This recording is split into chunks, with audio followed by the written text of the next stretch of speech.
Alter केलं. 5वीपासून यायचा तो सरांकडे यायचो तो मॅथेक्ससाठी. मोस्टली सगळ्याचं सगळं गणिताचं काम लहानपणापासून करत होता. मला अजून पण तो हाफ पॅन्टवरती येणारा कार्बन फ्रेमचा चष्मा असलेला सोहम आठवतो. आता तो मोठा झाला आहे बराच, उंचीनं पण झाला आहे, शारीरिक बौद्धिक सगळ्याच गोष्टींनी, आणि मजा येते असं बघताना सगळ्याच्या सगळ्या गोष्टी. आज आलो आहे कशासाठी आपण, तर 5 तारखेला आपण आता नीट लिहिणार आहे सगळेचे सगळे लोक. आणि आत्ता आपण काय लेवलला प्रिपेअर आहे ते आपल्याला रोज कळते. रोज म्हणजे रोज कळते, दिवसा पण कळतं, रात्री पण कळतं, पहाटे पण कधी ज्यावेळी जागे होतो त्यावेळी पण कळतं. खूप सारं गोंधळ चालू असेल काही लोकांच्यासाठी, प्रिपरेशन कशी करायची, काय करायची. शिक्षक सांगतातच आहेत, शिक्षकांनी सांगणं हे आपण त्याला एक इम्पॅक्ट पकडूया. पण ज्या लोकांनी ती एक्झाम थ्रू केली आहे, पास केली आहे आणि ती विथ फ्लाईंग कलर पास केली आहे, तर अशासाठीची ज्यावेळी संधी मिळते त्यावेळी ती संधी आपण सोडायची नसती. तर सोहमला वेगळ्या काय ओळखीची गरज नाही आहे. तरी पण तुम्हाला त्याचा साधारण मागच्या वर्षीचा जो काय स्कोर होता तो जरा सांगतो. 670 आउट ऑफ 720, 670 मार्क आले होते 720 पैकी आणले होते. त्याच्यामध्ये फिजिक्स 175,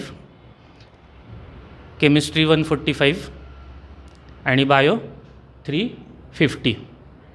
ठीक आहे.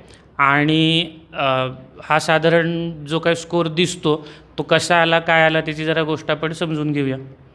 तर आपण जरा आता गप्पांना सुरुवात करूया. मध्ये मध्ये तुमचे जे काही प्रश्न असतील ना तर ते आपण घेत जाऊया. ठीक आहे. तर एकूण आपण जर या लोकांना सांगायला गेलो तर कशी काय सुरुवात होती अभ्यासाची, किंवा 1 महिना जो काय शिल्लक होता त्यावेळी मानसिकता कशी होती आणि प्रिपरेशन कशी करत होतास? मानसिकता थोडी काय म्हणूया, it was a little bit turbulent, but the thing is it is महत्त्वाचं आहे की तुम्हाला स्वतःला शांत ठेवा, तुमच्या घरच्यांना शांत ठेवा, तुमच्या मनाला सगळ्यात जास्त शांत ठेवा. आणि शांत ठेवून you just need to focus on what you are doing. तुम्ही जे करताय त्याच्यावरती जास्त फोकस करा आणि जास्त विचार करू नका. तुम्हाला जे सांगितलं आहे, जो तुम्हाला पाथ प्रिस्क्राईब केला आहे तो पाथ फक्त फॉलो करायचा आहे. अँड तेच तुम्हाला फक्त काम करत राहायचं आहे आणि जास्त ओव्हर थिंकिंग नाही करायचं. थिंकिंग करा, ओव्हर थिंकिंग करू नका.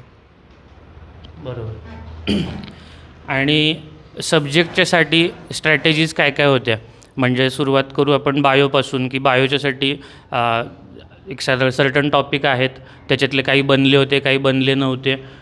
प्रत्येक एक्झामच्या वेळी काही स्कोर कमी होत होता, वाढत होता, त्यावेळी बायोला कसं टॅकल केलं, फॉलोड बाय फिजिक्स आणि केमिस्ट्री. तुझी सब्जेक्ट स्ट्रॅटेजी काय होती की ज्याच्यामुळं स्कोर इतक्यावरपर्यंत जायला मदत झाली?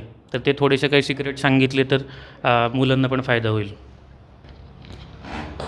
बायोमध्ये मोस्टली तुम्हाला NCERTचीच टेक्स्टबुक वाचायची आहे. त्याच्यामुळं जे पण तुम्ही पेपरमध्ये बघता, जे तुम्हाला पेपरमध्ये येत नाही, जे तुमचं चुकतं, what you do is you annotate it in the textbook itself. म्हणजे नेक्स्ट टाईम जेव्हा तुम्ही टेक्स्टबुक वाचाल, तुम्ही नेक्स्ट टाईम जेव्हा रिवाईज कराल टेक्स्टबुकमधून, तेव्हा तुम्हाला लगेच तिकडं कळेल की अरे हे आपलं मागच्या पेपरमध्ये हे चुकलेलं, आणि मग परत ती चूक होत नाही, ह्याची मी तुम्हाला गॅरंटी देऊ शकतो. आणि बायोसाठी तुम्ही जर का नोट्स काढत असाल तर फ्रँकली नका काढू. तुम्हाला NCERTमधूनच आहेत असे क्वेश्चन येणार आहेत. त्याच्यामुळं NCERT टेक्स्टबुक वाचा वाचा वाचा वाचा आणि वाचतच राहावा. आफ्टर बायो आय गेस मी फिजिक्सवरती येईन, कारण की फिजिक्स मला जास्त आवडायचं केमिस्ट्रीपेक्षा. बिकॉज फिजिक्समध्ये मॅथमॅटिक्सचा तुम्हाला बेस चांगला लागतो आणि माझं मॅथमॅटिक्स लहानपणापासूनच सरांमुळे अतिउत्तम झालं आहे. त्याच्यामुळं फिजिक्समध्ये मोस्टली तुम्हाला काय करायचं, तुम्हाला नीटमध्ये फॉर्म्युला बेस्ड क्वेश्चन्स असतात, in which you have to directly apply the formula, but in that also you need to know की कुठला फॉर्म्युला कुठे वापरायचा आहे, कधी वापरायचा आहे, कशा प्रकारे वापरायचा आहे. त्याच्यासाठी तुम्हाला प्रॅक्टिस करायला लागेल. आणि एकदा तुम्हाला फॉर्म्युला वाचला की मग इट्स जस्ट मॅथमॅटिक्स. मग तुम्हाला तुमचं मेंटल मॅथ्स कसं आहे त्याच्यावरती डिपेंड करतं. तुम्ही मेंटली करता, लिहून करता, कसं करता, that depends on the person itself. आणि केमिस्ट्रीमध्ये पण यू हॅव 3 अजून त्याच्यात sub divisions. Physical chemistry works like physics. Formula आहे, अप्लाय करायचं आहे, कधी कुठे कसा हे तुम्ही ठरवायचं. That you will learn by practice, जे तुम्हाला आत्ता त्याचा अंदाज आला असेल. फॉर ऑर्गॅनिक केमिस्ट्री NCERTच वाचा. NCERTमधले जे रिॲक्शन्स आहेत, मोस्टली नेम रिॲक्शन्स, त्याच्यावरती काम करा, रिएजंट्स एक्सेट्रा एक्सेट्रा त्याच्यावरती. आणि राहिलं inorganic is kind of like bio, but in inorganic the thing is तुम्हाला रोट मेमरायझेशन करायला लागतं, म्हणजे तुम्हाला लिटरली रट्टा मारायला लागतो. आणि ठीक आहे, आता ह्या सब्जेक्टला तुम्ही रट्टा मारू शकता, कारण की to be honest inorganic is not as logically defined as I would prefer it to be. इतकं लॉजिक नाही आहे. Things are just there, you just have to accept them, you just have to go head की हां ठीक आहे, हे असं आहे, हे असं आहे, ठीक आहे, लक्षात ठेवा, पुढं जावा. आणि सेम जर का तुमचं काहीही चुकलं तर मग फिजिक्ससाठी आय हॅड अ नोटबुक, तुमची पण असेल करेक्शन नोटबुक, ज्याच्यामध्ये जे पण तुमचे क्वेश्चन्स चुकलेत, जे तुम्ही अटेम्प्ट नाही केले, जे तुम्ही पहिल्यांदाच शब्द ऐकला आहे, असे काही क्वेश्चन्स असतील तर ते तुम्ही नोट डाऊन करा.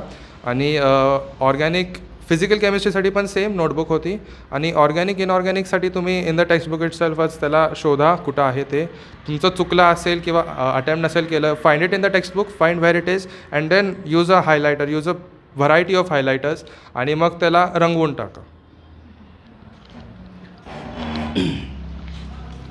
म्हणजे तिन्ही सब्जेक्टच्यासाठी कसं काम केलं. बायोच्यासाठी रिव्हिजन आहे, काही नंबर स्पेसिफिक असतो का रिव्हिजनचा, 5 वेळा, 10 वेळा, 50 वेळा? 2 डिजिट्समध्ये रिव्हिजन व्हायला पाहिजे. I give you that. 10पेक्षा जास्त, 99पेक्षा कमी. आता तो कुठला नंबर आहे तो तुम्ही बघा. असा काही टाईम लावून अभ्यास करायचाच का, की 2 तास अभ्यास केला, 4 तास केला, 10 तास केला? काही काही लोक पुढे सोडतात की आम्ही 15 तास केला, 14 तास केला, असं काही असतं का, तथ्य आहे का त्यात काय? It is not humanly possible to work for 16 hours straight. जर का तुम्ही ब्रेक्स घेत असाल तर तुम्ही करू शकाल. बट द थिंग इज, तुम्ही दिवसातून जरी 5 तास जरी अभ्यास केला, 4-5 तास, आणि if you give your 100% in those 4 to 5 hours, then I think it is more than enough for an examination like NEET. आणि त्याच्यासाठी मग it depends, you just have to focus on that. मग त्या you cannot afford to get distracted in those 4-5 तास जे पण काय आहेत तुमच्याकडं. आणि राहिला क्वेश्चन ह्याचा, कशाचा बरं विसरलो, क्वेश्चन काय होता? टाईम लावून केला होता का? हां येस, टाईम लावून मला अभ्यास करायला नव्हता आवडत, because it was like kind of putting on restrictions on myself, की 4च तास अभ्यास का करू, आज मला 6 तास अभ्यास करायचा असेल तर. So it depends, every day is a new day, you tackle it differently. आणि जर का तुमचा एक दिवस अभ्यास नाही झाला, 2 तास झाला, इट्स फाईन. तुम्ही 2 तास केला आहे, दॅट मॅटर्स. आणि एक दिवशी तुम्हाला एकदमच उत्साह आला की आज मी 8 तास अभ्यास करणार, तर तो पण तुम्ही करा. So I would not advise की तुम्ही एक असं रिस्ट्रिक्शन लावा स्वतःच्या भोवती की एवढाच टाईम करायचा आहे, एवढाच टाईम करायचा आहे. It depends. आणि तुमचा मूड फ्लक्च्युएट होतो, it's fine if you study more, and it is even more fine if you study less. त्याचा जास्त स्ट्रेस घेऊ नका. बरोबर. म्हणजे घड्याळ भीती दाखवतं प्रिपरेशनच्यासाठी. दिवसाचे टार्गेट सेट करायचंच, आठवड्याचे टार्गेट, दिवसाचे टार्गेट.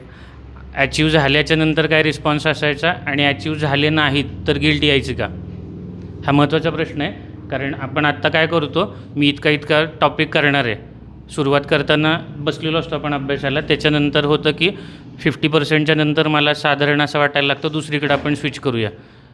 रात्री झोपताना लक्षात येतं ठरवलं वेगळं आणि झालं वेगळं. मग त्याला गिल्टला कसं टॅकल करायचं, यायची का गिल्ट पहिलीवाली गोष्ट, आणि जर टार्गेट पूर्ण झालं तर त्याला रिस्पॉन्स कसा असायचा?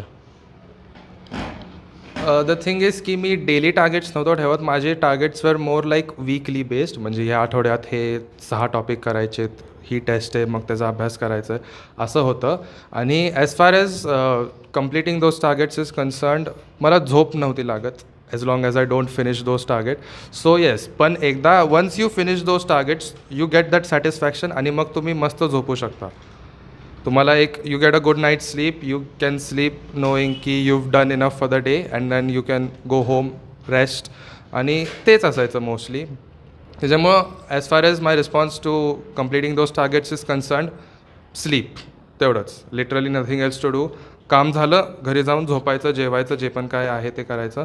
आणि नाही झालं तर मग इकडून उठून परत घरी जायचं, करायचं. आणि the thing I was not a late, म्हणजे मी रात्री जागून नव्हतो करत. आय यूज टू प्रेफर की सकाळी उठून अभ्यास करणं, बिकॉज काय होतं, तुम्ही दिवसभर थकलेला असता आणि परत तोच थकवा तुम्ही रात्री अभ्यास करताय. I don't think your brain can work well enough for that. So what I use to do was, सकाळी उठून 4, 4:30 जे पण काय असेल तेव्हा उठायचं and then once you wake up with a fresh brain you can then use it. आणि मग जे प्रॉब्लेम्स मला मागच्या दिवशी सुटले नव्हते ते मला फर्स्ट अटेम्प्टमध्ये सकाळी उठून सुटलेत, असं पण झालं आहे. त्याच्यामुळं दॅट्स बेसिकली इट. आणि weekly targets not daily targets, because daily targets are kind of detrimental. Daily टार्गेट्समध्ये तुम्हाला खूप गिल्ट येतो की झालं नाही. Give yourself some space, give yourself some room to breathe. आणि वीकली टार्गेट्स ठेवा आणि वीकली टार्गेट्स कंप्लीट करा. कंप्लीट नाही झाले तर तुम्हाला झोप नाही लागली पाहिजे. त्यात मी एक गोष्ट फक्त ॲड करेन, जे लोक सकाळी अभ्यास करत आहेत, ज्यांचं बॉडी त्याला काय म्हणून ॲडजस्ट झाली आहे सकाळच्या शेड्यूलला, त्यांनी सकाळी ठेवा. जे लोक रात्री जागत आहेत त्या लोकांनी अचानक बदलू नका. हां, म्हणजे कारण अचानक कुठची पण गोष्ट बदलली तर आपल्याला त्यातनं बेनिफिटपेक्षा जास्त तोटाच होतो. त्यामुळे तुम्ही तुमची बॉडी समजून घ्या आणि त्याच्या that is the crux of the story. जे तुम्हाला सवय आहे, ज्याची तुम्हाला सवय आहे तेच करा. जास्त काही ड्रास्टिक चेंजेस करू नका शेवटच्या महिन्यात. बरोबर. ज्या आपल्या टेस्ट असायच्या फुल पोर्शन टेस्ट साधारण किती सोडवल्या आणि फुल पोर्शन टेस्टला जातानाचा माइंडसेट काय असायचा एक महिना अगोदर. साधारण तुला बॅकग्राऊंड क्लिअर करतो. परीक्षा 2 दिवसानंतर आहे आणि माझा 50% सिलेबस झाला आहे. मला बाकी 50% अधांतरीच वाटतं आहे. मग आता मला जाऊन परीक्षा पण द्यायची आहे, त्यातनं मला आउटपुट पण काढायचं आहे आणि बऱ्याचशा गोष्टी येणार पण नाही आहेत. हे ऑलरेडी आपण मान्य करून ठेवायचं असतं. मग ते कसं काय गोष्ट केली. रिव्हिजन सगळ्यात जास्त बायोची केली, फिजिक्सची केली एक्झामच्या 2 दिवस अगोदर. हा साधारण मुद्दा आहे. Coming to the mindset before the full portion test, साधारणपणे मी इकडे क्लासमध्ये 15-16 फुल पोर्शन टेस्ट केले असतील आणि घरी ॲलनची जी मी टेस्ट सिरीज घेतलेली त्याच्यामध्ये आय गेस राऊंड अबाउट 7 ते 8 टेस्ट केल्या असतील. जास्त केल्या असतील, 10 केल्या असतील. I don't relief remember the exact number, but yes a significant number of tests वर सॉल्व्ड अँड ॲनालाइज्ड. आणि जर का जसं सर म्हटले की 2 दिवस आधी तुमचा फक्त 50% अभ्यास झाला आहे and it is not humanly possible to cover the rest 50% in those remaining 2 days. So what I use to do was you focus on the 50% which you already know, make it strong, make sure that you don't need to revise it right after. आणि त्या 50%वरती तुम्हाला जेवढे marks येत आहेत तेवढे घ्या, घरी जावा and then जे तुमचं 50% राहिलं आहे त्याच्यावरती परत काम करा आफ्टर द टेस्ट. आणि ॲज फार एज तुमचे marks are concerned I don't think you need to worry about these marks तुमच्या फुल पोर्शनमध्ये किती येत आहेत, because the only marks you need to worry about is the one which you will actually get on 5th May. That is the number which actually matters. These numbers are just paltry numbers. It doesn't matter. They're for you to analyze yourself, to retrospect ki where you went wrong, how you could have improved. But that's all they are. They are not a judge of what you actually are. They just show you की तुमचं preparation कसं झालं आहे. आणि yes त्याच्यामुळे त्याचा जास्त stress घेऊ नका. तुम्हाला जेवढं येतं आहे तेवढं करा. नसेल झालं नका करू 2 दिवसाआधी. I don't think you can learn a new concept. त्याच्यामुळे work on what you already know and after you done with the test then do the things which you have missed. आणि ॲज फार एज अजून एक काय question होता मिसरलो दुसरा. Subject wise revision कशी होती. हां येस सगळ्यात जास्त रिव्हिजन आय वुड से 2 दिवस नीटच्या 2 दिवस आधी मी बायोला दिलेला. Because C the thing with physics is it is mathematics. एकदा तुम्हाला ते यायला लागलं की मग तुम्ही स्पायनल कॉर्डपासून काम करायला लागता. मग तुम्हाला लगेच क्वेश्चन बघून कळतं की हा फॉर्म्युला इकडं जाणार. त्याच्यामुळे फिजिक्ससाठी जास्त रिव्हिजन नाही लागत शेवटच्या दिवसात.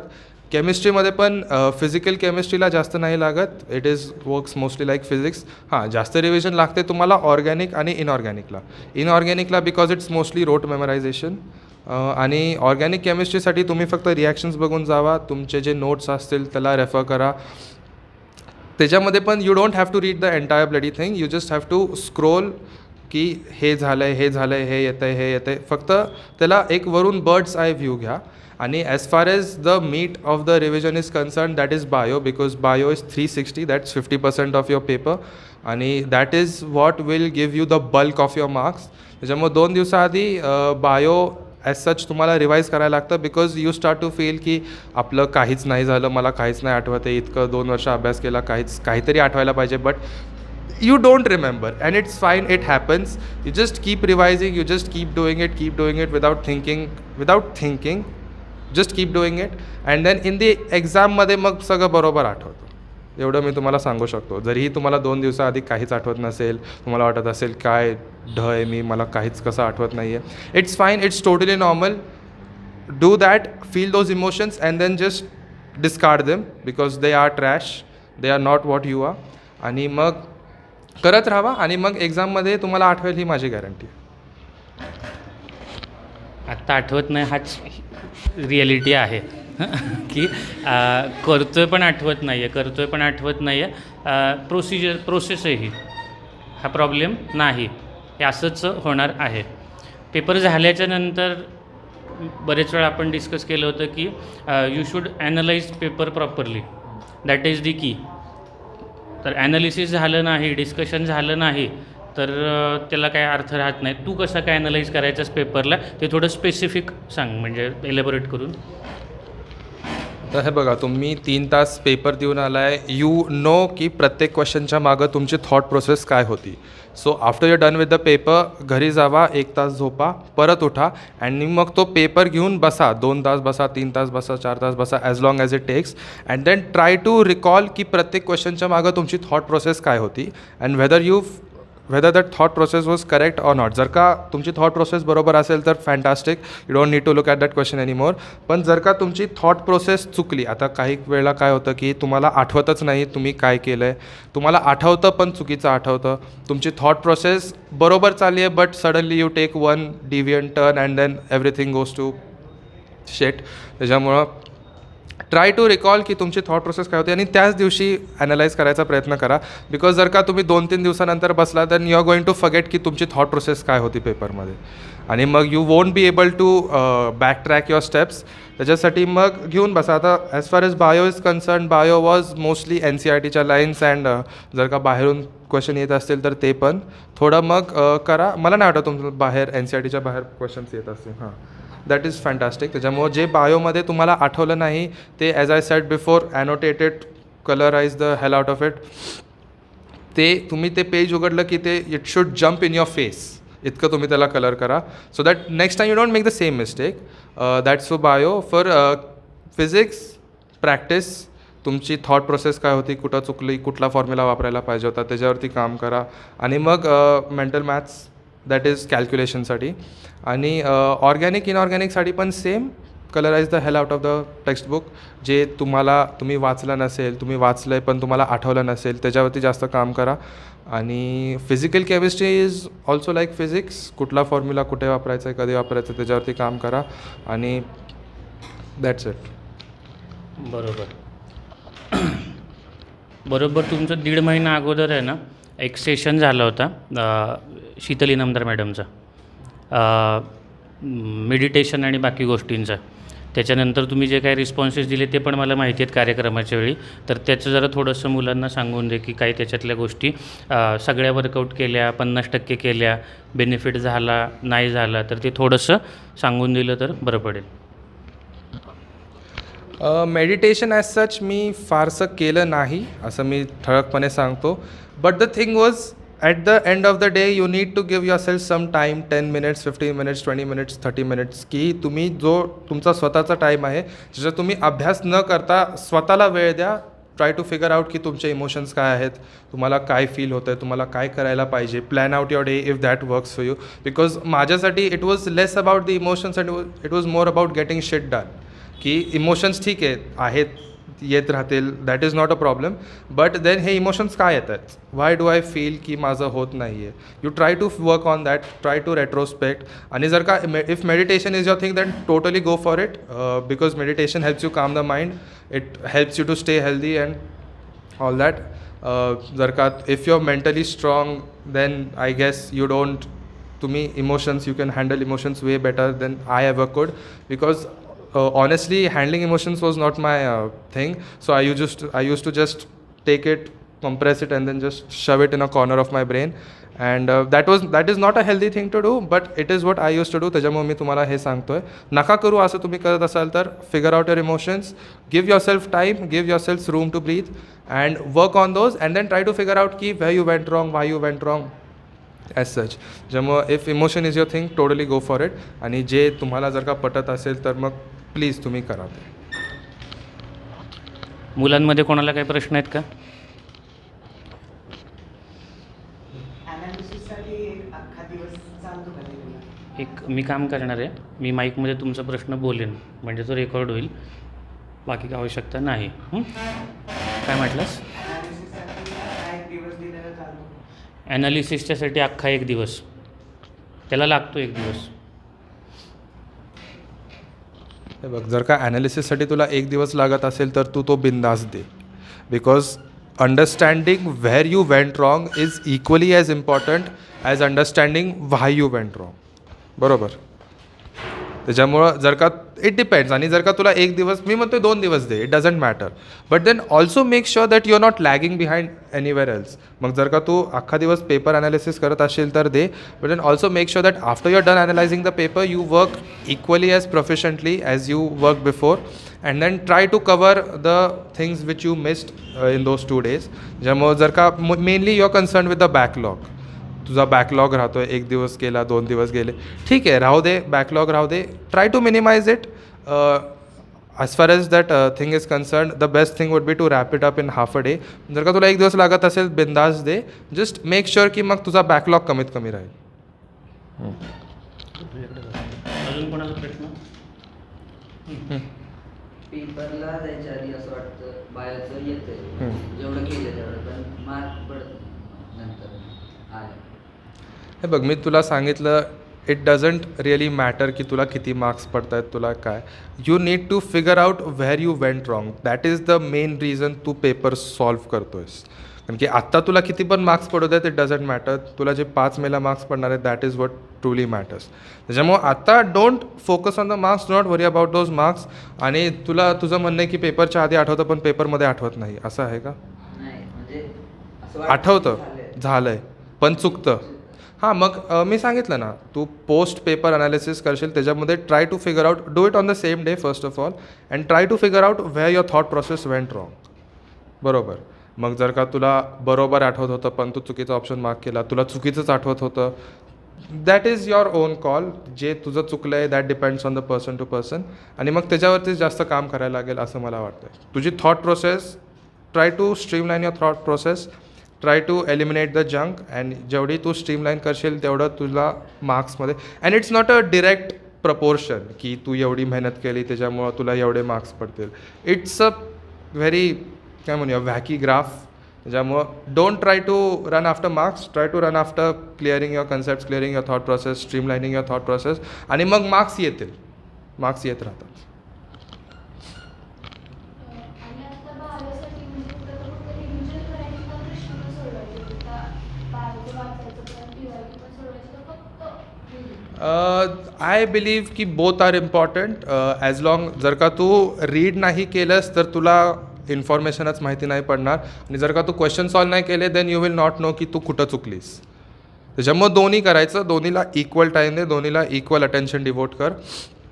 आणि इट शुड बी, काय म्हणूया, जर का सपोज अजून एक गोष्ट मी तुला सांगेन की try to solve questions before actually reading. म्हणजे सपोज की आता 11चा कुठला तरी एक टॉपिक आहे, कुठला एक टॉपिक, कुठल्या पण एक टॉपिकचं नाव सांग जो 11मध्ये झालं. सर्क्युलेशन, ठीक आहे, सर्क्युलेटरी सिस्टीम आहे जो तुला झालेत किती 4 महिने करून झालेत. त्याच्यामुळं instead of reading the topic before, solve the questions. कळतं आहे, म्हणजे तुला कळेल की तू 4 महिन्याआधी तू काय तुझ्या ब्रेननी ॲक्च्युली रिटेन केलं आहे, आणि मग once you solve those questions you will understand की हां मला हे आठवतं आहे, हे आठवत नाही आहे, आणि जे आठवत नाही आहे मग फक्त त्याच्यावरती सिलेक्टिव्हली काम कर. कारण की जे तुला ॲक्च्युली ऑलरेडी येतं आहे त्याच्यावरती काम करायची काहीच गरज नाही आहे. बरोबर. मग जे तुला येत नाही आहे त्याच्यावरती जास्त काम कर, आणि मग दॅट्स हाऊ यू, तुम्ही प्रत्येक रीडिंग टाईम तुम्ही शॉर्ट करत जाता, कंप्रेस करत जाता, so you get more efficiency, you get more proficient at what you are doing. आणि बेसिकली तेच कर, इक्वल अटेन्शन डिवोट कर, इक्वल टाईम डिवोट कर. काही चॅप्टर्स परफेक्ट करतात, अच्छा, हां, ठीक आहे, ओके. काही चॅप्टर्स की जे वाटतात परफेक्ट आहे पण थोडं फ्लक्च्युएशन वाटतं की काहीतरी राहते त्यात, तसे चॅप्टर्सला कसं टॅकल करायचं?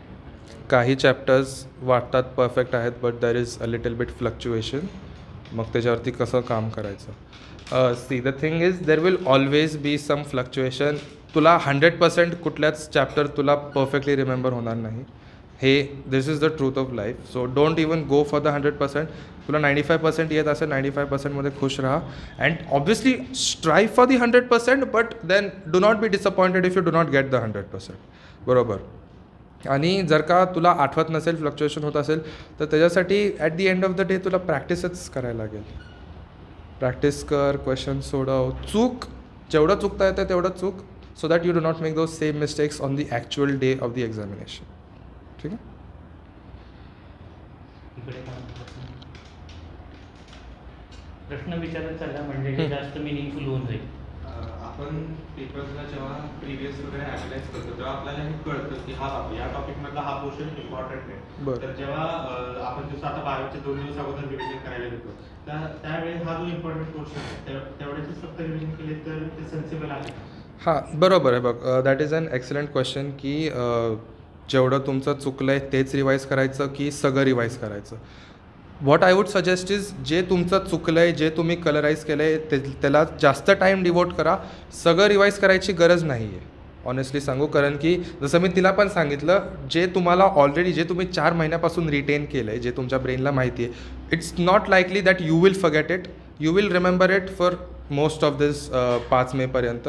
You will remember it. त्याच्यामुळं instead of focusing on that, focus on the things जे तुम्हाला आठवत नाही आहेत, ज्यात तुम्ही चुकला आहे, आणि त्याच्यावरती जास्त काम करा.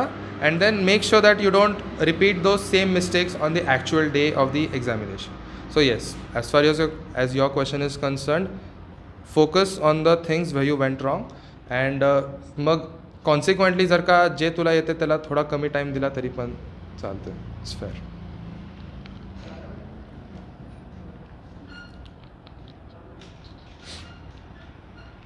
जे असे फिजिक्समध्ये थेरॉटिकल क्वेश्चन असतात, जे असे नुसतं कन्सेप्ट्स असतात आणि असं थिअरीज असतात, त्याच्यासाठी काय करायचं? हे बघ, आता फिजिक्समध्ये जे थेरॉटिकल क्वेश्चन्स आहेत त्यासाठी काय करणार?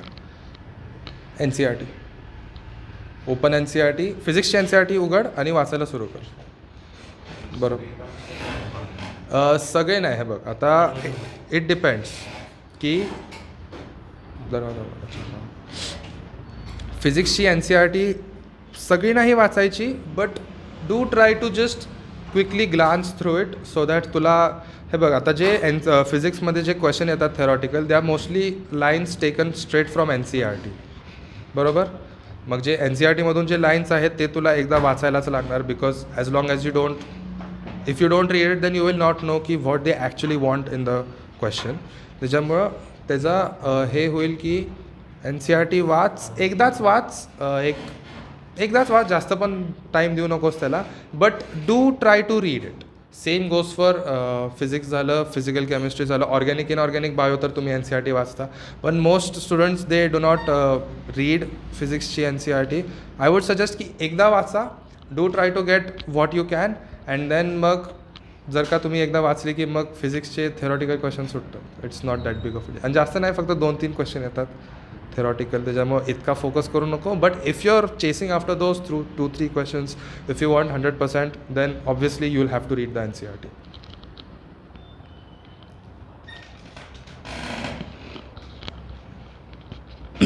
एक महत्त्वाचा प्रश्न म्हणा किंवा या टायमिंगमध्ये जी काही ॲडजस्टमेंट करायला लागते पेपर सोडवतानाची, तर ती त्याच्यासोबत जी झालेली गोष्ट आहे ते सांगतो.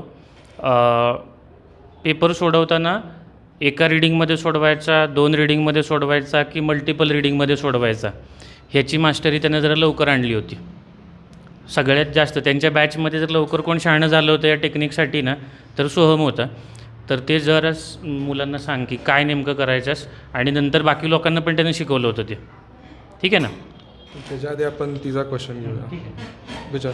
50% स्कूल पोर्शनच्या आधी प्रिपेअर होते. ओके. तरी 50%मध्ये पण मिस्टेक्स होतात थोड्या. होतात. हां. मग पुढच्या वेळेस प्रिपेअर करताना दुसऱ्या 50%वर करायचं का परत त्याच 50%वर फोकस करायचं? हे बघ, आता जे तुझं 50%मध्ये चुकलं आहे, ट्राय टू जे तुमचं पोस्ट पेपर ॲनालिसिस असेल, in that try to work की जे तुम्ही 50% करून गेलेला त्याच्यात जे चुकलं त्याच्यावरती काम कर पोस्ट पेपर ॲनालिसिसमध्ये. आणि जर का तू कुठला टॉपिक केलाच नसेल तर त्याच्यामध्ये टाईम वेस्ट करू नको. But obviously you will have to give the topic जे तुझं 50% राहिलं आहे, you will have to give it the attention it deserves.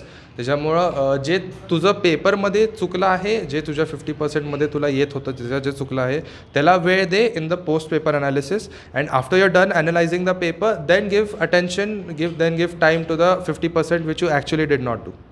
बरोबर.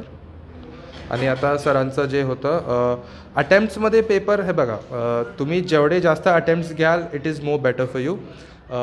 मला 3-4 अटेम्प्ट्स लागायचे. 3-4 रीडिंगमध्ये मी पेपर सोडवायचो. द फर्स्ट रीडिंग वॉज जे तुम्ही बघून तुम्हाला लगेच कळतं की हा क्वेश्चन मला येतो आहे. There is no need to think twice, there is no need to give it any more time. त्याच्यामुळं that is what you, those are the type of questions you do in the first reading. मग ते mostly बायोमध्ये 1 लाईनच असायचे किंवा मग जे ॲसर्शन reason होते जे खूप सोपे आहेत, जे you are absolutely damn sure of, ते करा फर्स्ट रीडिंगमध्ये. सेकंड रीडिंगमध्ये you go to the questions which are a little bit which make you think twice, but at the end of the day you know it, you just not sure about it. So you need to give it a little more time, and those are the type of questions you solve in the second reading. In third reading there are some questions जे तुम्हाला आठवत नाही आहेत at the moment, but if you give it some time, if you stress your brain enough, you will remember it. Those are the type of questions you do in the third reading. आणि fourth reading is strictly for की तुम्हाला काहीच माहीत नाही, तुम्हाला होचा ठो माहीत नाही त्या क्वेश्चनचा. you're reading that word for the first bloody time in your entire life. So त्याला जास्त वेळ देऊ नका. Mostly try to leave it. पण जर का पेपर कंप्लीट झाल्यावर तुमच्याकडं 10-15 मिनटं वेळ असेल तर go for it. But attempt करू नका. Only attempt it if you are absolutely sure of it. नाहीतर मग जाऊ दे, बिकॉज निगेटिव्ह मार्किंग आहे तुम्हाला. So I don't think it's worth taking a risk. त्याच्यामुळं जर का तुम्हाला काहीच माहिती नसेल, if you are reading that word for the first time in your life, don't do it, just leave it. म्हणजे जे लोक एका रीडिंगमध्ये पेपरसाठी जात आहेत ना, त्यांच्यासाठी फार धोक्याची घंटा आहे ही. इगोवरती घ्यायचं नाही. स्टक झालो पुढं जा, स्टक झालो पुढं जा. गंमत काय आहे, सोपा प्रश्न पण 4च मार्क देणार आहे आणि अवघड प्रश्न पण 4च मार्क देणार आहे. ही गंमत आहे. तर शहाणी मुलं पहिल्यांदा फिल्टर करतात, सोपे प्रश्न मी पहिल्यांदा गोळा करणार आहे. म्हणजे माझा कॉन्फिडन्स पण वाढतो, माझे कमी वेळात क्वेश्चन पण बनतात. आणि नंतर एकदा ब्रेन सर्टन स्पीडनं चालायला लागला ना, एक सर्टन मोमेंटम आलं ना, की त्याच्यामध्ये ते अवघड प्रश्न निघून जातात म्हणजे सॉल्व कसे झाले कळत नाही. तुम्ही नंतर बसलात ना, तुम्हालाच मिरॅकल वाटतं की अरे हे कसा काय बनलं मला प्रश्न. तर ती गंमत असती, त्या स्पीडची गंमत असती. जर कोणी म्हणजे 2 रीडिंग पण मी म्हणेन ॲडवायजेबल नाही. एक तर नाहीच नाही, पण 2पेक्षा जास्त पाहिजेत. म्हणजे मला इन्स्टंट कळलं पाहिजे हा बनणार आहे नाही बनणार. नेक्स्ट ठक ठक ठक ठक. हे कोणी म्हणजे रॅपिड जसं असतं ना चेस, तसावाला प्रकार येतो. आणि पहिल्या रीडिंगमध्ये कळतं आम्हाला की हे बनणार आहे की नाही बनणार आहे. रादर त्याच्यासाठी प्रॅक्टिस करतो आहे आपण. नंबर आणण्याच्यासाठी आत्ता प्रॅक्टिस करत नाही आहे आपण. तो जो म्हणतो आहे ना की त्या ॲनालिसिसच्या वेळी तुम्ही ती थॉट प्रोसेस समजून घ्या, ते थोडं एलॅबोरेट करून सांगतो. जी कंडिशन माझी एक्झामच्या वेळी होती ना, त्या कंडिशनमध्ये जायचा प्रयत्न करा. आणि आता माझ्या ब्रेननं काय रिस्पॉन्स दिला होता, तर तुम्हाला त्यातनं मॅक्सिमम बेनिफिट मिळेल. रँडम रीडिंग करायला लागलात ना, तर ते होणार नाही की आन्सर की बघितली, अरे हे तर बनणारच होतं, मला हे तर बनणारच होतं, असं नाही आहे. ते माझा परत पेपर आहे, मला आता एकदा रीड करून झाला आहे क्वेश्चन, आणि आता मी कसा काय विचार करत होतो. कारण जर तो विचार फाईन झाला ना, तर 100% पुढच्या वेळी त्या टाईपचा प्रश्न आला तर बनतो तो. आणि नुसतं आन्सर कीमधनं बघितलं तर बनत नाही. तो क्वेश्चन बनतो, त्याच्यासारखा क्वेश्चन बनत नाही. तर ही थोडीशी काय म्हणूया टेक्निक, ट्रिक किंवा आत्ताची इसेन्शियल गोष्ट आहे. या फेजमध्ये साधारण शेवटच्या 1 महिन्याच्या तुझं शेड्यूल काय राहायचं. म्हणजे मी अभ्यासाचं नाही म्हणत आहे, सोशली आयसोलेट करून ठेवलं तो स्वतःला. मोबाईल फोन तर मी सांगतो तुम्हाला, स्मार्टफोन त्यानं 12वी झाल्याच्या नंतर घेतला आहे, ते पण रिझल्ट आल्याच्या नंतर. नाहीतर तो त्याच्याकडे एक काळा पांढरा फोन होता, ज्याच्यातनं फक्त मी आता निघतो आहे, मला घ्यायला या. किंवा बरेच वेळा असं व्हायचं की डिस्कशन चालू आहे, मॅडम खाली थांबल्यात, 10 मिनटं 15 मिनटं 20 मिनटं, तर तिथं पालकांना थोडे पेशन्स ठेवायला लागतात. तर ते 1 महिन्याचं साधारण काय शेड्यूल राहायचं. मित्रांचा काय रोल होता का त्याच्यामध्ये, चांगला वाईट? तुझा रोल काय होता मित्रांच्यासाठी, हे थोडंसं जरा. शेवटच्या एका महिन्यात तुमची मेंटॅलिटी अशी होती की नथिंग मॅटर्स, आम्हाला फक्त हे नीटची एक्झाम द्यायची आहे, 5 मेला जाऊन मला काहीतरी तिकडे करून यायचं आहे, and I need to make sure that it is the absolutely best. It is absolute best version of myself which will go there and write those answers, fill those bubbles, mark the OMR and then submit the paper. त्याच्यामुळे त्याच्या आधी the thing which I did was मी स्वतःला socially isolate करायचो पहिली गोष्ट, कारण की the thing was social interactions drain करायचे मला, माझी जी एनर्जी होती it was draining for me. So I used minimal, avoid पण नाही, you cannot avoid social interactions but try to keep them on minimal. आणि मी घरी पण सांगून ठेवलेलं, कोणी जर का नातेवाईक येणार असेल तर त्यांना सांगा सोहम नाही आहे घरी. म्हणजे मी नव्हतोच घरी, पण जरी असलो तरी माझी रूम मी आतून लॉक करणार आणि त्यांना सांगा की सोहम घरी नाही आहे, त्याच्यामुळं सोहम तुम्हाला भेटू नाही शकत. That was what I did. And as far age my time table is concerned, sleep very important, essential, 7 to 8 hours. Give yourself that, do not compromise on sleep, because if you compromise on your sleep your brain will literally refuse to function the next day. तुम्हाला जर का वाटत असेल की मी all नाईटर मारून सगळा backlog complete करेन, तुम्ही माराल, तुम्ही बॅकलॉग पण कवर कराल, but next day you will forget 90% of the things which you have done in that whole all nighter thing. त्याच्यामुळे please do not go for all nighters if you are doing that. आणि sleep द्या, झोपा, जेवायला वेळ द्या, स्वतःला time पण द्या. पण आता तुम्हाला शेवटचा 1 महिना, त्याच्यामुळे तुम्हाला स्वतःला जो तुम्ही टाईम देता तो पण थोडा कमी करायला लागेल.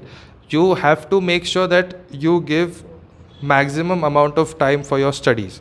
मग स्टडीजमध्ये तुम्ही रिवाईज करत असाल, पेपर ॲनालिसिस करत असाल, पेपर सॉल्व करत असाल, that depends on the day, that depends on what you have planned.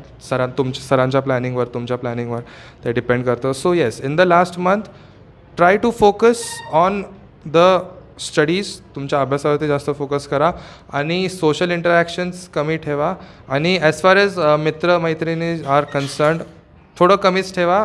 जे तुमच्याबरोबर रोज काम करतायत त्यांच्याबरोबर ठेवा. तुझं काय चुकलं, माझं काय चुकलं, try to discuss, try to see where the other person went wrong, try to figure out where the other person went wrong, and then see if in their position you would have done the same mistake or not.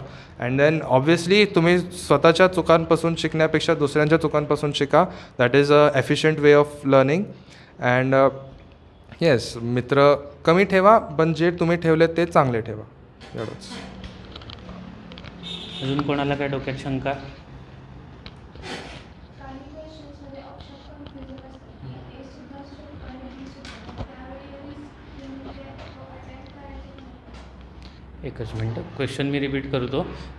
ABCDमधले 2 गोष्टी eliminate केल्या, आता ए आणि बी राहिले आणि ते डायलेमावाला गोष्ट आली, तर काय करायचं, असं साधारण तिचं म्हणणं आहे.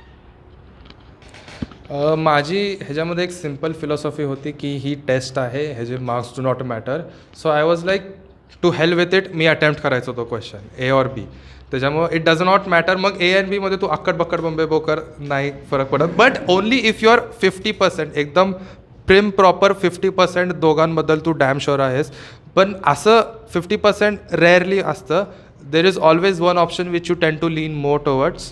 त्याच्यामुळे obviously go with that option आणि चुका कर.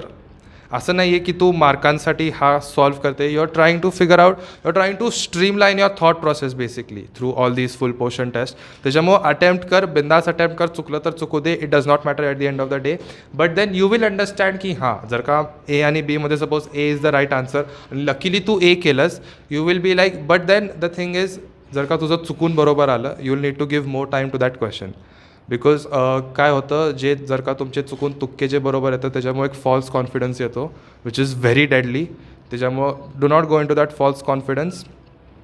जर का तुझा चुकून बरोबर आला असेल, ट्राय टू फिगर आउट की चुकून का बरोबर आला, Y was I not damn sure about this question, why did I not, म्हणजे मी 100% का नाही शुअर होतो या क्वेश्चनबद्दल. त्याच्यामुळं try to figure out why you went wrong. And जर का तुझं चुकलं तर at the end of the day तुला सगळं पेपरच ॲनालाइज करायचं आहे, मग तो पण question it just becomes one more question to analyse. त्याच्यामुळे जर का ए आणि बीमध्ये कन्फ्यूज असेल, go for the question, attempt it, to help with it.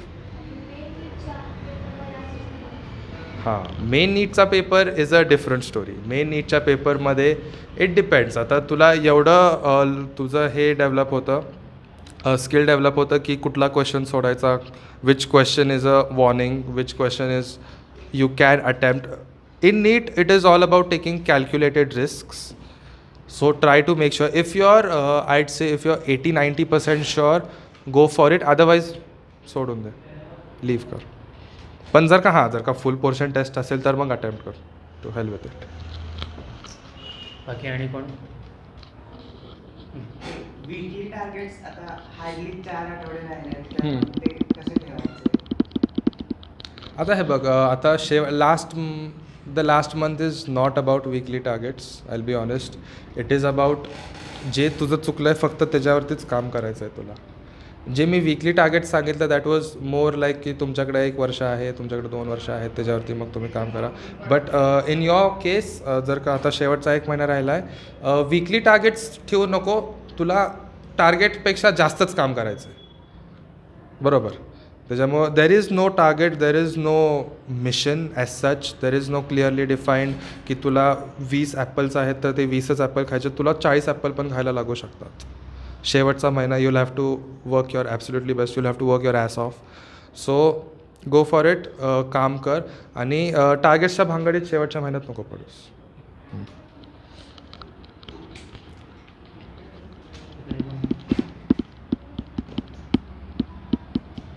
कुठल्या ऑर्डरमध्ये सॉल्व करायचं? See order bio, physics, chemistry. Bio because obviously पटकन होतं, 50 minutes 1 hour max to max त्याच्यामध्ये तू करू शकतो. फिजिक्स बिकॉज मी फिजिक्स जास्त प्रेफर करायचो केमिस्ट्रीपेक्षा, कारण की फिजिक्समध्ये मला थोडं I use to feel at home with physics. And chemistry for the last, because the thing is जर का तू केमिस्ट्री, माझ्या केसमध्ये if you did chemistry first, the thing is it can either go excellent or it can go horribly wrong. There is only 2 possible outcomes in this case. चांगलं केलं तर well and good, but in more than 90% of cases probability आहे की it will go horribly wrong. त्याच्यामुळं जर का chemistry चुकलं तर मग फिजिक्सचा पण जो माझा कॉन्फिडन्स आहे तो ड्रॉप होणार, मोरॅल लूज होणार. मग you will start second guessing your each and every step, आणि त्याच्यामध्ये मग honestly the whole thing just goes to shit. त्याच्यामुळं ज्या ऑर्डरमध्ये obviously go for bio first, but then physics, chemistry जे तू कम्फर्टेबल आहेस, ज्या सब्जेक्टमध्ये तू कम्फर्टेबल आहेस तो आधी कर.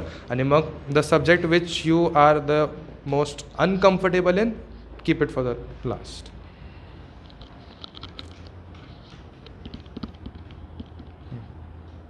बायो म्हणजे आपल्याला फुल पोर्शन टेस्ट, स्पेशली बायोसाठी 1-2 क्वेश्चन्स असतात, त्यामध्ये फर्स्ट थॉटला तुला म्हणजे वाटतं की लाईक हां आन्सर बरोबर आहे, पण सेकंड रीड केलं की मग तुला अजून 2-3 ऑप्शन Second guessing. त्या मुवमेंटला मग कधी कधी असं होतं की जे तुम्हाला सेकंड वाला बरोबर वाटतं ते बरोबर येतं, आणि नंतर कधी कधी असं होतं की जे फर्स्ट वाला वाटतं ते बरोबर येतं. See, in this case, the only real solution to this problem is streamlining your thought process. It may seem repetitive, but it is very important. जर का तुझं ऑप्शन्समध्ये कन्फ्युजन होत असेल तर मग the best thing to do is leave that question, go for the next one, and then after you're done with the whole paper, try to come back to that question and then erase your entire thought process, and then you need to start from the scratch. की मग परत तो question watch, 1 syllable at a time, 1 word at a time, की ह्यांना नक्की काय पाहिजे, options बघ. आणि ह्या केसमध्ये you mostly do it not bye selecting the correct option, but by eliminating the wrong choices. त्याच्यामुळे जर का तू 2 जरी ऑप्शन एलिमिनेट केले, वेल अँड गुड. मग राहिलं आहे तुला त्या 2 ऑप्शनमध्ये खेळायचं आहे. आणि मग 2 ऑप्शनमध्ये खेळायचं असेल, जसं मी सांगितलं, टू हेल्प विथ इट, तुला जे बरोबर वाटतं ते कर. बट देन बरोबर जर का चुकून बरोबर आलं, ॲनालाइज इट. चुकलं तर मग you will have to eventually तुम्हाला ॲनालाइज करायचं असेल.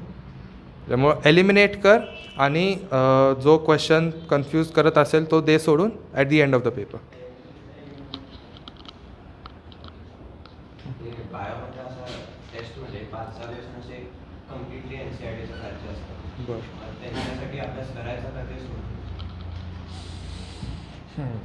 See, the thing is, if you strive for 100% perfection, you'll have to do things which are outside NCERT. But luckily in your case, मला नाही वाटत की ॲक्च्युअल नीटमध्ये ते तुम्हाला नीट NCERTच्या बाहेर विचारतील. So only stick to NCERT, stick within the boundaries of NCERT. जे तुम्हाला आत्ता आले असतील NCERTच्या बाहेरचे questions, try to figure it out, but do not chase after them in unnecessarily. त्याच्यामुळं येस, स्टिक टू NCERT. आणि जे NCERTच्या बाहेर राहील हां ते ठीक आहे याला राईट इट ऑन द NCERTच्या तुम्हाला बाजूला जागा असते तिकडे लिहून ठेव and then just go ahead. Do not waste your energy and time unnecessarily on questions which are outside NCERT. याला थोडं ॲड करेन. असे किती क्वेश्चन आहेत की ज्याच्यामध्ये ही सिनेरिओ येतो? 5-6 आहेत. जसं जसं आपला सब्जेक्टचा स्टडी वाढत जातो ना रे तशी क्लॅरिटी येते. एक सांगतो तुम्हाला, म्हणजे आता त्याची त्यांनी उत्तरं दिली, पण एक सांगतो तुम्हाला, नंतर हा प्रश्न राहत नाही. जसं जसं तुम्ही त्या फ्लोमध्ये जाता ना ते 5चा एखादा प्रश्न राहतो. आता तो एक पण महत्त्वाचा आहे, पण आधी ते 4 तरी कंप्लीट करा. गोंधळ काय होतो माहिती आहे का, जे आपल्याला येत नाही ना त्याच्यासाठी आपण जातो. एक्झाम बरोबर फसवते तिथं. जे येत आहे ते जरी सिक्युअर केलं ना, आउट ऑफ NCERT 2 ते 3 प्रश्न येतात मोठे म्हणलं तर हो, पण त्या 2-3 प्रश्नांच्यासाठी राहिलेले आपण किती क्वेश्चन सॅक्रिफाईस करणार हा खरा प्रश्न असतो. कारण ते 2-3 जर तुमची कॉन्सेप्टची क्लॅरिटी असेल तर एखाद दुसरा बनून जाईल, पण जर त्यासाठी पळताना इकडचे सोडले तर ते 4, 5, 10 पण सुटू शकतात. तर त्यामुळं एक्सेप्शनल गोष्टीच्यासाठी आहे की नाही काहीतरी एक्सेप्शनल लॉजिक लागेल. जे SOP वालं लॉजिक आहे की नाही, SOP वालं लॉजिक, माझा हा टॉपिक झाला, याच्यावरती मी हे क्वेश्चन बनवले आणि ते मी ॲनालाइज केले.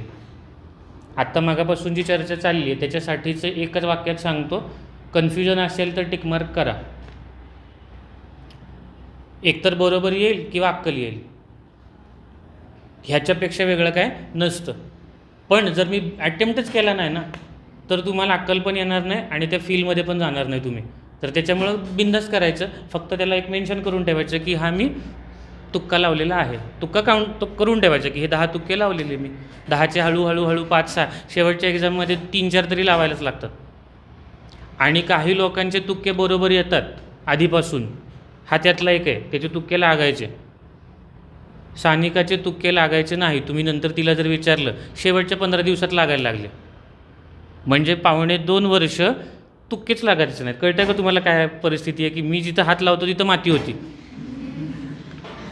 आणि काही लोकांचं असं असतं रे. तुम्ही मागापासून तुम्ही एक ऑब्झर्व करा, याच्यासोबत आम्हाला इमोशनल छळ कधी नसायचा की मला असं वाटतंय. म्हणजे जे मला सांगायचं असतं ते त्याला कळालेलं असायचं की इमोशनला मध्ये आणायचं नाही. बायनरी थिंकिंग म्हणतात त्याला. एक तर आधीच इंट्रोवर्ट, त्याच्यानंतर परत इमोशन बाजूला ठेवून काम करणं, हे आधीपासून काही लोकांना जमतं. तर त्याच्यामुळं मी कन्फ्यूज झालो, मला कसं तरी वाटतं, हे असले प्रश्न याच्यासोबत नसायचेच. तर ते नसायचे, त्यामुळे ही एक्झामच्यासाठी जे लागतं ते पटकन गोष्टी आल्या.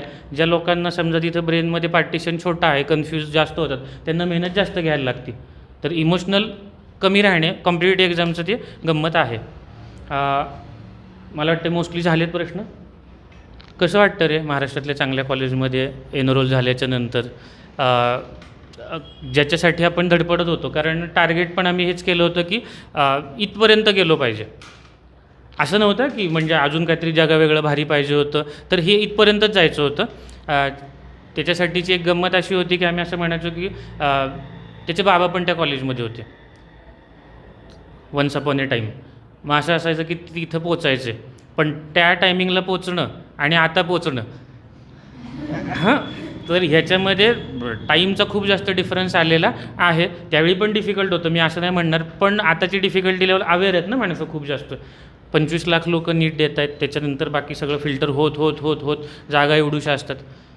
तर महाराष्ट्रातलं काय, भारतातलं चांगलं शहर, त्यातलं बेस्ट कॉलेज, आणि त्यात परत म्हणजे सगळ्यामध्ये कसं वाटतं, कसं फिलिंग आहे? द थिंग इज, तुम्ही जेव्हा पहिल्यांदा ते कॉलेज बघता, it's like you cannot believe की you are actually there. But then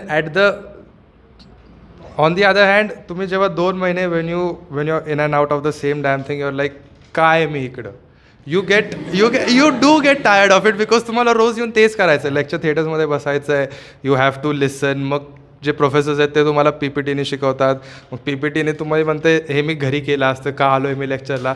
the only actual reason you're attending the lectures is due to attendance, because in medical colleges attendance theory is 75% minimum, practicals is 80. you attend medical colleges for practicals because practicals there are fantastic. Anatomy you get to dissect a cadaver, you get to wear gloves, mask, scalpel, apron, and then you actually get to work. You actually feel like you're doing something. In physiology, it's less about working with a cadaver and more about working with actual live subjects, not patients. Patients तुम्ही मेडिसिनमध्ये बघता, but in physiology you have subjects की तुम्ही subjectsना त्यांची physiology is basically if your body function is working fine or not, if you're healthy, and then there's pathology in which you tackle diseases. त्याच्यामुळे first इयरमध्ये तुम्हाला pathology नसते, physiology असते. त्याच्यामुळे in which you have to evaluate की ह्याचं सगळं नीट आहे का नाही, तेवढंच करायचं. आणि बायोकेमिस्ट्रीमध्ये it's more like chemistry. Reagents आहेत, हे युरिनचं सॅम्पल आहे, ब्लडचं सॅम्पल आहे, मग युरिनचं सॅम्पल टेस्ट करा, मग ग्लुकोज आहे, कीटोन बॉडीज आहेत, अमकं तमकं. It depends. So yes, it is surreal in the first 2 months, but then after तुम्ही 2 महिन्यानंतर जे तुम्ही करता it kind of loses its charm. But then yes, there is also that pride ki you are in one of the best medical colleges of the entire country, not the country, one of the best medical colleges in the entire world, because आमच्याकडे आहेत exchange students आहेत UCLA, University of California, Los Angeles. ते जे exchange students दिसतात आम्हाला आणि ते पण मस्त सेटल झालेत. चहा पित आहेत, कॉफी पित आहेत, डोसा खात आहेत, इडली खात आहेत. It's fine, it's good.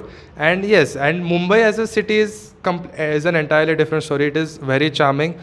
तुम्ही मुंबईमध्ये जाल, you will get to know a new way of life. You will get to know how people live. की जरी लोकल पूर्ण भरली असेल तरी पण लोक कुठून जागा करतात, कसे चढतात, चालणाऱ्या लोकलमधून हाऊ यू जम्प. बिकॉज मी एकदा ते ट्राय केलं अँड आय वुड सजेस्ट की please do not jump out of a running local. Because नका करू. मला काय भूत आलेलं मला माहीत नाही. मी उडी मारली आणि मी पडलो, ठीक आहे, that is a different story, but ठीक आहे. Luckily I was not enjoyed that much. But नका करू, नाहीतर मग काहीतरी फ्रॅक्चर तुटू शकतं. Mumbai is a city is very amazing. Good. I hope सगळ्यांच्या डोक्यातल्या छोट्या मोठ्या खूप मोठ्या शंका त्याचे उत्तरं मिळाली असतील. आज तारीख किती आहे? 31 मार्च एंडिंग. बरं, मग आपण असं करूया, जसं फिनान्शियल इयर संपतं की नाही आणि सगळा बॅकलॉग असा बाजूला करून टाकतात, तसं 2 वर्षाचं जे बर्डन आहे ना, बर्डन नीटला जायचं आहे, नीटच्यासाठी आधी नीटला येणं, प्रिपेअर करायला, ते एक मोठं टास्क आहे. त्याच्यानंतर इथं सेट होणं हे मोठं टास्क आहे. सेट झाल्याच्यानंतर आउटपुट येईपर्यंत वाट बघणं हे एक टास्क आहे. ठीक आहे. आणि त्याच्यानंतर परत ॲक्च्युअल रिझल्टपर्यंत पोचणं हे एक आणखी वेगळं टास्क आहे. तर आहे ना, एक बेस्ट गोष्ट अशी असते, एका टाईमनंतर आहे ना आपण काम नाही करत, आपल्यातलं जे काही एक एनर्जी आहे ना तर ती काम करत राहते. आणि त्यासाठी आहे ना कुठंतरी थर्ड पार्टीवरती आहे ना गोष्ट सोडून द्यायची. माझ्या हातात काय आहे? काम करणं. ठीक आहे ना. माझ्या हातात काय आहे? 24 तास सगळ्यांना दिलेत. मला काय 25 तास मिळणार नाहीत, मला 23 तास पण मिळणार नाहीत. मी झोपू किती वेळ शकतो, मी अभ्यास किती वेळ करू शकतो, मी पॉझिटिव्ह किती वेळ राहू शकतो. आणि फक्त पॉझिटिव्हिटी आणि हार्डवर्क, मेहनत, या 2 गोष्टींवरती आहे ना ते लूपमध्ये करायचं. या लोकांनी केलं आहे. पेपरला यायचे, पेपर झाला की टिकमार्क करून स्वतःचे मार्क कळायचे, घरी जाऊन परत डोकंफोड करून घ्यायचं, चुकलं आहे बरोबर आहे, परत दुसऱ्या दिवशी डिस्कशनला यायचं. याची गंमत अशी असायची की सर सोपे प्रश्न कशाला डिस्कस करून घेत आहे, अवघड फक्त करून घ्या. आणि माझा ॲप्रोच असा असायचा की सगळ्यांचं असं की सगळ्यांना जमलं पाहिजे ते करायला. कोणी सांगत नाही की मला हा प्रश्न पाहिजे म्हणून ते सगळं, पण ते जरी लेबरस असलं तरी त्यातनं पण काहीतरी 4 गोष्टी क्लिक होतात, हे नंतर कळतं. आणि नीटचा पेपर जेवढा अँटिसिपेट करता तेवढा अवघड नसतो. ही पहिली गोष्ट. काय असतो का नसतो? जेवढा तुम्ही जे असं मेंटली इमेज बनवले की NEET is this giant dragon which you have to slay. It is not a dragon, it's a puppy. तुम्हाला खरं सांगतो, इतकी अवघड नाही आहे. But the thing which matters most की तो तुमचा दिवस कसा जाणार. जर का तो दिवसच वाईट गेला आणि मग then it is absolutely horrendous. If you wake up on the wrong side of the bed, तेव्हापासून दिवस खराब जातो. की मी चुकीच्या साईडला उठलो, मी हे नाही केलं, ते नाही केलं, घराच्या बाहेर मी डावा पाय पहिला टाकला, उजवा का नाही टाकला, त्याच्यापासून जे चालू होतं. मग जर का तुमचा दिवस तो खराब गेला तर मग the whole thing goes to shit.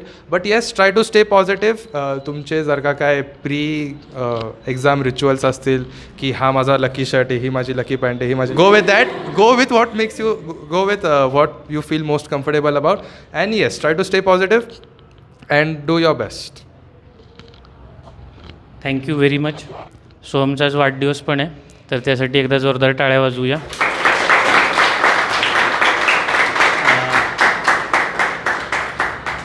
आणि मला असं वाटतं याच्यातले बरेचसे लोक तुझ्या कॉलेजला येतील, तर त्यावेळी तिथं मात्र सिनियरनं जे काय करायचं असतं, स्वागत, नमस्कार, चमत्कार, हां पण एक गोष्ट मात्र पाहिजे की इथली म्हणजे असं इथं ना त्याच्या आधी 2 मुली गेल्यात, ठीक आहे. अमेय याच लोकांसोबत गप्पा मारायला आला होता, त्यावेळी त्याचं PGचं काहीतरी चालू होतं. आणि असे एनर्जी घेऊन मुलं येतात. त्यानं तर सांगितलं होतं आठवड्यातनं मी 2 पेपर सोडवायचो आणि ॲनालाइज करायचो. सेम स्टोरी तीच आहे की ज्याचा ॲनालिसिस चांगला आहे त्या लोकांच्या पदरात भरपूर गोष्टी पडणार आहेत. जे काय आजपर्यंत झालं आहे इरेज करून टाका. 1 महिना मॅजिक होणार आहे आणि त्या मॅजिकमध्ये मी पॉझिटिव्ह एंडला असणार आहे, ह्या बिलीफमध्ये आपण आता थांबूया. Thank you very much. तू आलास. बाकी लोकांना थँक्यू, तुला थँक्यू म्हणणार नाही, हां ठीक आहे. चलो. Every single one of you, and I am absolutely sure that you will exam तुम्ही फोडून या. Do your best, stay positive and give it your 100%.